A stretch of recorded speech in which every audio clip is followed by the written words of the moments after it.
Le Sénégal amorce une étape historique avec l'annonce de sa sortie dans la catégorie des pays les moins avancés, mais la mesure n'est pas immédiate. Notre pays a encore 5 ans pour réaliser des progrès dans l'indice de développement humain IDH pour mieux comprendre le processus, suivant les explications de Cheikh Mohamedou Bambagay. D'emblée, il convient de souligner qu'avec les Nations Unies, la période transitoire de 5 ans pour sortir de la liste des pays les moins avancés paiement indique que le Sénégal est sur la voie de sortir de la catégorie 4 des pays les plus vulnérables. Durant cette période, des efforts soutenus seront nécessaires dans le renforcement de l'indice de développement humain IDH, qui a été d'ailleurs le facteur déterminant dans la décision des Nations Unies pour le Sénégal. En effet, notre pays a réalisé des progrès dans l'espérance de vie à la naissance, la réduction de l'analphabétisme et une croissance économique soutenue.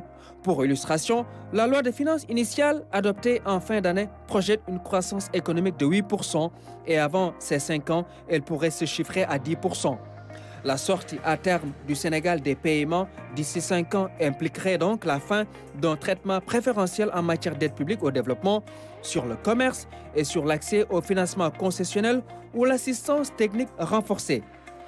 Mais il y a plus d'avantages que d'inconvénients parce que la perception du risque sur les investissements va diminuer aux yeux des investisseurs étrangers.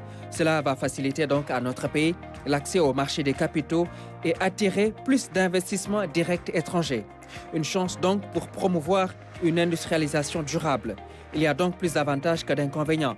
Et donc le Sénégal, pour les défis, doit s'intégrer à l'économie mondiale en adoptant une posture plus compétitive et proactive.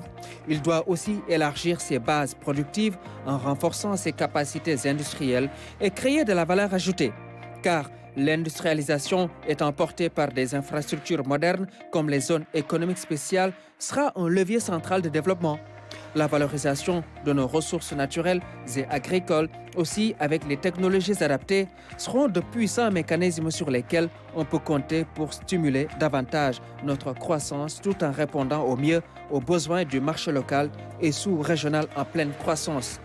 Le processus de déclassification est donc en cours et à terme, le Sénégal pourra se hisser au rang des nations les plus résilientes avec un indice de développement humain IDH performant couplé à un PIB par habitant élevé, signe d'une vitalité économique et d'une bonne répartition des fruits de la croissance.